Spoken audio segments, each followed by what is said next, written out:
अस्सलाम वालेकुम व्यूअर्स, कैसे हैं आप? उम्मीद है कि आप खैरियत से होंगे।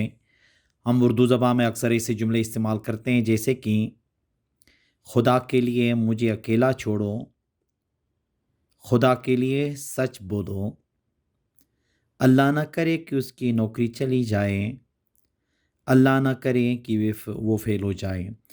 अब यहाँ पे देखें इन जुमलों में खुदा के लिए या खुदा के वास्ते या अल्लाह के वास्ते या अल्लाह ना करे ऐसे अल्फाज इस्तेमाल हो गए हैं। अब इन अल्फाज या ऐसे जुमलों को हम इंग्लिश में ट्रांसलेट करेंगे तो वो कैसे करेंगे, वो कौन सा स्ट्रक्चर हम इस्तेमाल करेंगे, आज के इस लेक्चर में तफसीलन डिस्कस कर लेंगे। तो आइए शुरू कर लेते हैं। देखिए, खुदा के लिए या खुदा का वास्ता या अल्लाह का वास्ता कहने के लिए इंग्लिश में क्या कहते हैं? For God's sake, for God's sake. अब इसका फार्मूला कुछ इस तरह से बनेगा। फॉर गॉड्स सेक को हम शुरू में लिखेंगे, फिर उसके बाद क्या करेंगे? सेंटेंस लिखेंगे। ठीक है। अब जैसे कि देखें, खुदा के लिए मुझे अकेला छोड़ो, या इस तरह से भी कह सकते हो अल्लाह का वास्ता मुझे अकेला छोड़ो। अब इसका ट्रांसलेशन क्या होगा? देखें, for God's sake leave me alone, for God's sake leave me alone। खुदा के लिए सच बोलो, खुदा के लिए सच बोलो। for God's sake speak the truth, for God's sake speak the truth। खुदा के लिए मुझे कुछ मंगवाने दो, खुदा के लिए मुझे कुछ मंगवाने दो।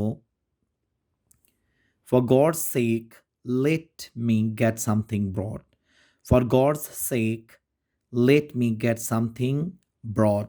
तो खुदा के लिए या खुदा का वास्ता या अल्लाह का वास्ता कहने के लिए क्या कहेंगे? फॉर गॉड्स सेक का इस्तेमाल कर लेंगे। दूसरा है हमारे पास अल्लाह ना करे। अल्लाह ना करे के लिए क्या कहते हैं? God's forbid, God's forbid.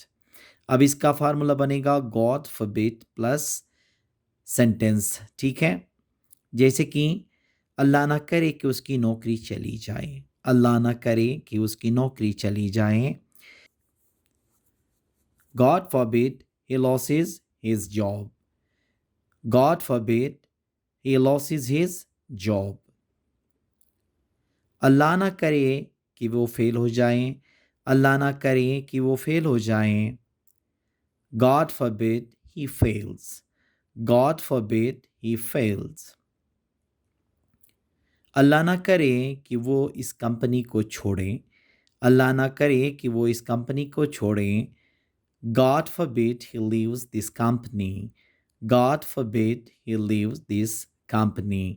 तो अल्लाह ना करें या खुदा के लिए जो स्ट्रक्चर या जो अल्फाज इस्तेमाल होते हैं वो आज के इस लेक्चर में हमने डिस्कस कर लिया।